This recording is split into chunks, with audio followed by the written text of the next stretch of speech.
खोकल्यावर घरगुती उपाय. तर काही व्यक्तींना खूप जुना, खूप दिवसापूर्वीचा खोकला असतो. त्यांनी खूप टॅबलेट घेतलेले असते, सिरप घेतलेले असते, तरी त्यांचा खोकला काही जात नाही. तर त्यासाठी आपण एक घरगुती उपाय घेऊन आलेलो आहोत. त्यासाठी लागणारं जे साहित्य आहे ते आपल्या प्रत्येकाच्या किचनमध्ये असतंच. त्यासाठी आपल्याला लागणार आहे काळी मिरी, काळी मिरीचं पावडर लागणार आहे. त्यानंतर काळं मीठ लागणार आहे. त्यानंतर ओवा, त्यानंतर अद्रक, त्यानंतर इलायची, हिरवी इलायची लागणार आहे. तर आपल्याला काय करायचं, की जो आपला एक चमचा असतो ना, त्याचा चौथा हिस्सा आपल्याला काळी मिरीची पावडर घ्यायची आहे. त्यानंतर त्याचप्रमाणे चौथा हिस्सा 1 चमच्याचा काळं मीठ घ्यायचं आहे. त्यानंतर 1 चमचा आपल्याला ओवा घ्यायचा आहे. त्यानंतर 4 चमचा आपल्याला खिसलेली अद्रक घ्यायची आहे आणि त्यानंतर आपल्याला 4 ते 5 हिरवी इलायची घ्यायची आहे. तर अशा प्रकारे आपल्याला ही सर्व सामग्री घ्यायची आहे. तर आपल्याला काय प्रोसेस करायची ती आता आपण पाहू. तर आपल्याला काय करायचंय, हे सर्व जे घेतलेलं आपण आहे, याला सर्व मिक्स करायचंय चांगल्या प्रकारे. तर इलायची जी घेतली आपण, तिला आपल्याला ती इलायचीमधले ते बारीक बीज म्हणजे जे दाणे आहेत ते काढायचे आहेत. आपल्याला टरफलं बाजूला काढून टाकायचं आहे. आणि हे वरचं जे हे वरचे जे झालेले 5 जे साहित्य आहे, ते सर्व चांगल्या प्रकारे आपल्याला मिक्स करायचे आहेत.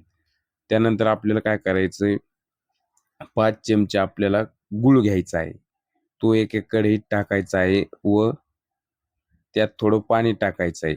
तर आपल्याला हे आपण घेतलेलं वरचं साहित्य यात सर्व टाकून द्या. त्याला बॉईल करायचं आहे चांगल्या प्रकारे. तर आपल्याला 1 ते 2 मिनिटं त्याला बॉईल करायचं आहे आणि ते चिटकू नये म्हणून त्याच्यामध्ये आपल्याला थोडंसं पाणी टाकायचं आहे.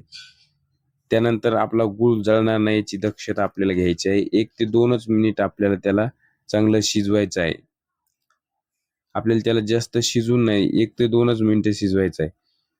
त्यानंतर आपल्याला ते खाली उतरून घ्यायचं आहे, गार होऊन द्यायचं आहे. त्यानंतर आपल्याला काय करायचं आहे, ते एका काचेच्या बाटलीत आपल्याला ते काढायचं आहे. त्यामध्ये आपल्याला त्याचा यूज कसा करायचा आहे, की आपल्याला 1 चमचा, एक म्हणजे अर्धा चमचा आपल्याला सकाळी घ्यायचा आहे. त्यानंतर अर्धा चमचा आपल्याला रात्री घ्यायचा आहे. तर रात्री घेतल्यानंतर आपल्याला कोमट पाणी याच्यावर प्यायचं आहे. तर कुठलीही गार वस्तू आपल्याला खायची नाही, प्यायची नाही. गार वस्तू किंवा आंबट वस्तू आपल्याला खायची किंवा प्यायची नाहीये. त्यानंतर आपल्याला धूम्रपान वगैरे करायचं नाही. धूम्रपान टाळायचं आहे. त्यानंतर ज्यांना जास्त खोकला असेल, खूप दिवसापूर्वीचा खोकला जर असेल, तर त्यांनी 1 चमचा घेतला तरी चालेल. तर ज्यांना जास्त खोकला आहे त्यांनी 3 टाईम जरी घेतलं, जेव्हा खोकला येईन जेव्हा तरी घेतलं तरी चालेल. आणि तुम्ही जर घेतलं की तुम्हाला 10 मिनिटातच तुमचा खोकला बंद झालेला वाटेल. त्यानंतर आपल्याला ज्यांना जास्त खोकला आहे त्यांनी 3 ते 7 दिवस याचा लगातार यूज करायचा आहे आणि ज्यांना त्याच्यापेक्षाही जास्त खोकला आहे त्यांनी 7 ते 21 दिवस आपल्याला याचा वापर करायचा आहे. महिनाभर करू शकता. याचं काही आपल्याला साईड इफेक्ट नाहीत. तर आपण हे लहान मुलांना सुद्धा देऊ शकतो. 10 वर्षापेक्षा मोठ्या मुलांना सुद्धा आपण हे देऊ शकतो. जेणेकरून काय होईल, त्यांचा बी खोकला कमी होईल. 10च्या आतमधल्या ज्या मुलं आहेत लहान आहे 10 पेक्षा कमी वयाचे, 10 वर्षाच्या, त्यांना आपल्याला हे द्यायचं नाही.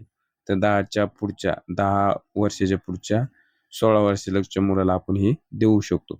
तर याचा रिझल्ट कसा आहे ते तुम्ही आम्हाला कमेंटमध्ये नक्की कळवा. तर अशा प्रकारे आजची माहिती होती.